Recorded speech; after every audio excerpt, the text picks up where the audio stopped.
నమస్తే, this is Sourya. Welcome to our channel. ఈ రోజు మనతో పాటు సీనియర్ జర్నలిస్ట్ దాము బాలాజీ గారు ఉన్నారు. వారితో మాట్లాడదాం. నమస్తే సార్. నమస్తే అండి. సార్, పాకిస్తాన్ లో బాంబ్ బ్లాస్ట్ జరిగింది. అలాగే military chief, army chief Asif Munir మీద హత్య ప్రయత్నం జరిగింది అని కూడా వార్తలు వినిపిస్తుంది. సో అంటే ఏమంటారు, ఇప్పుడు పాకిస్తాన్ కి ఏమైనా థ్రెట్ ఉండే అవకాశం ఉందంటే అదేమైనా చీలే అవకాశం ఉంది అంటారు?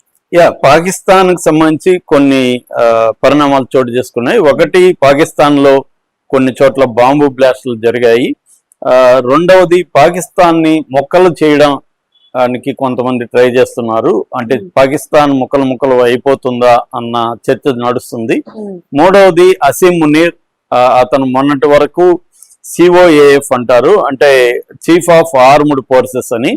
అతను ఇప్పుడు చీఫ్ ఆఫ్ డిఫెన్స్ ఫోర్సెస్ గా మారిపోయింది పోస్ట్.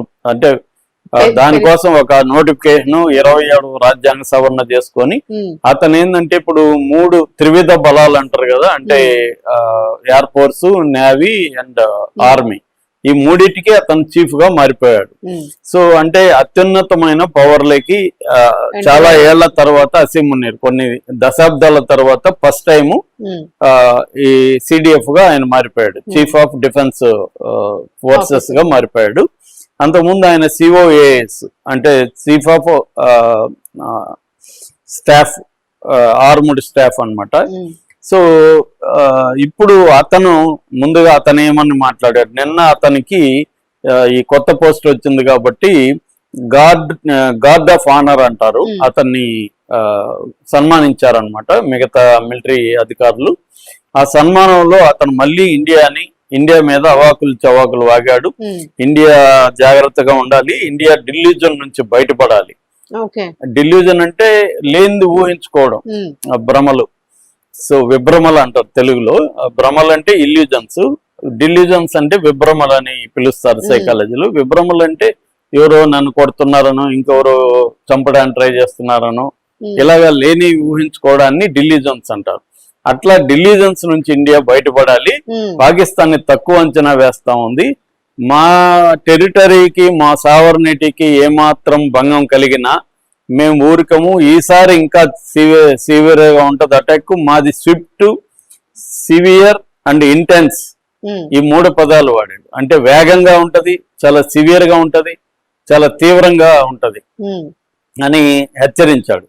సో ఎందుకు హెచ్చరించాడంటే, మామూలుగా మనం గమనిస్తే అసీం మునీర్కి ఎప్పుడైనా ఇంటర్నల్ ప్రాబ్లమ్స్ వచ్చినప్పుడంతా కూడా ఎక్స్టర్నల్ ప్రాబ్లమ్ ని బూచిగా చూపించి ఆ ఇంటర్నల్ ప్రాబ్లం నుంచి బయటపడడానికి అసీం మునీర్ ట్రై చేస్తుంటాడు, డైవర్స్ చేస్తుంటాడు. అంటే దేశ భద్రత, ఇండియా నుంచి ముప్పు ఉంది, ఈ నెరేటివ్ ని బిల్డప్ చేయడం ద్వారా అతను దేశంలో ఉండే సమస్యల మీద డైవర్ట్ చేస్తున్నాడు. ఎందుకంటే ఇప్పుడు అసీం మునీర్కి మామూలుగా లేవు సమస్యలు. ఒక పక్క ఇమ్రాన్ ఖాన్ జైల్లో ఉన్నాడు, వాళ్ళ పార్టీ PTI విపరీతంగా ఆందోళన చేస్తుంది. మరో పక్క ఒకవైపు బలూచిస్తాన్ లిబరేషన్ ఆర్మీ అటాక్స్ చేస్తుంది, మరో పక్క TTP అంటారు, తెహ్రక్ ఈ తాలిబాన్ పాకిస్తాన్ అనే సంస్థ అటాక్ చేస్తుంది. ఇంకోవైపు ఆఫ్ఘనిస్తాన్ కూడా ఈ మధ్య ఎనిమిగా మారిపోయింది. సో ఇన్ని సమస్యలు, ఇక కాశ్మీర్ చెప్పాల్సిన అవసరం లేదు. సో ఇన్ని సమస్యలు పెట్టుకొని ఉన్నాడు. అట్లాగే ఆర్థిక పరిస్థితి దారుణంగా ఉంది. దాదాపు 24 సార్లు ఇప్పటికీ IMF, international monetary fund bailout package ప్రకటించింది.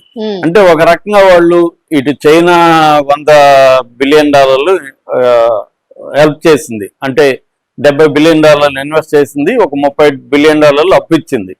సో చైనా మీద, ఇటు IMF మీద ఆధారపడి ఆ దేశ ఆర్థిక వ్యవస్థ నడుస్తుంది. చాలా దారుణమైన కండిషన్ లో వాళ్ళ జీవన ప్రమాణాలు, అంటే పాలు దగ్గర నుంచి, గుడ్ల దగ్గర నుంచి అన్ని కూడా విపరీతంగా కాస్ట్లీ. 300-400 అలా ఉంటది అనమాట లీటర్ పాలు. అలాగా ఆ మధ్య కూడా నేను దాని మీద సపరేట్ స్టోరీ చేశాను. ఆ స్థాయిలో అక్కడ జీవన ప్రమాణాలు పడిపోయినాయి. సో దీన్ని డైవర్ట్ చేయడానికి అతను ఇలా చెప్తున్నాడు. ఇక ముక్కలు, రెండో అంశం ఏంటంటే, పాకిస్తాన్ ముక్కలు అంటే అర్థమైందంటే, పాకిస్తాన్ లో మొత్తంగా 4 ప్రావిన్సులు ఉంటాయని. బలూచిస్తాను, ఖైబర్ పఖ్తూన్ఖ్వా, పంజాబ్, సింధు ప్రావిన్స్, 4 ప్రావిన్సులు ఉంటాయి. ఈ 4 ప్రావిన్సులు మళ్ళీ డివిజన్స్, 37 డివిజన్స్ ఉంటాయి. ఈ డివిజన్స్ మళ్ళీ జిల్లాలుగా, జిల్లాలు మళ్ళీ తహసీల్ తాలూకాలు, తహసీల్స్ గా, అవి మళ్ళీ యూనియన్ కౌన్సిల్స్ గా అడ్మినిస్ట్రేటివ్ డివిజన్ ఉంటుంది. ఇది కాకుండా క్యాపిటల్ టెరిటరీ అని ఇస్లామాబాద్ క్యాపిటల్ టెరిటరీ ప్రాంతం ఉంటది, రాజధాని ప్రాంతం. సో ఇవి కాకుండా అడ్మినిస్ట్రేటివ్ టెరిటరీ పేరుతో మన పాక్ ఆక్యుపైడ్ కాశ్మీర్ అని మనం అంటాము, వాళ్ళేమో ఆజాద్ కాశ్మీర్ అని వాళ్ళు పిలుస్తారు. సో ఆజాద్ కాశ్మీర్, గిల్గిట్ బాల్టిస్తాన్ అని ఈ రెండు ప్రాంతాలు అడ్మినిస్ట్రేటివ్ టెరిటరీస్ అని కూడా పిలుస్తారు వాళ్ళు. ఇది వాళ్ళ స్ట్రక్చర్ అన్నమాట. దీన్ని ఇప్పుడు వాళ్ళు ఏమనుకుంటున్నారంటే ఇంకా పెంచాలనుకుంటున్నారు. ఏది ఈ ప్రావిన్సులు 4 ఉన్నాయి కదా, ఇవి 10-12 ప్రావిన్సులు చేయాలనేది, వాటిని మళ్ళీ డివైడ్ చేయాలి చిన్న చిన్నవిగా. ఎట్లాగైతే మనం రాష్ట్రాలను విభజించినామో అట్లా. ఎందుకంటే స్వాతంత్రం వచ్చే నాటికి 5 ప్రావిన్సులు ఉన్నాయి వాళ్ళకి, కానీ 1971 లో ఈస్ట్ పాకిస్తాన్ విడిపోయి బంగ్లాదేశ్ గా మారిపోయింది. అందుకని 4 ప్రావిన్సులు ఉన్నాయి. ఇప్పుడు వాటిని ఒక్కొక్క దాన్ని 3 గా చేస్తారు. అంటే 4x3 12 ప్రావిన్సులుగా చేయాలనేది వాళ్ళ ఇదనమాట. నిన్ననే మంత్రి అబ్దుల్ అలీం ఖాన్ అని ఫెడరల్ మినిస్టర్ ఫర్ కమ్యూనికేషన్స్ ఆయన అనౌన్స్ చేశాడు. దీని పట్ల గందరగోళం ఉంది అక్కడ, చాలా మంది తీవ్రంగా వ్యతిరేకిస్తున్నారు. సో ఇదొకటి జరుగుతుంది. ఇక నెక్స్ట్ అంశం ఏంటంటే బాంబు దాడి.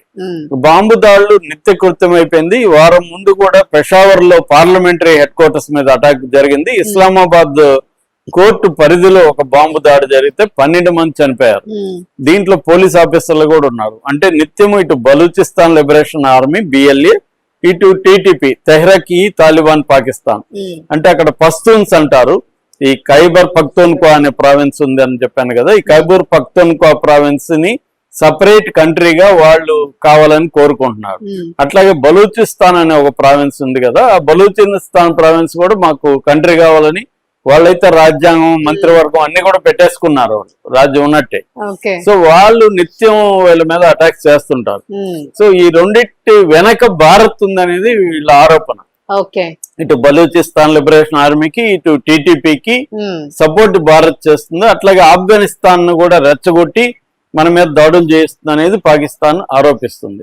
సో ఈ పాకిస్తాన్ కేమో ట్రంప్ అండదండలు ఉన్నాయి. ట్రంప్ కి పర్సనల్ వ్యాపారాలు పాకిస్తాన్ లో ఉన్నాయి.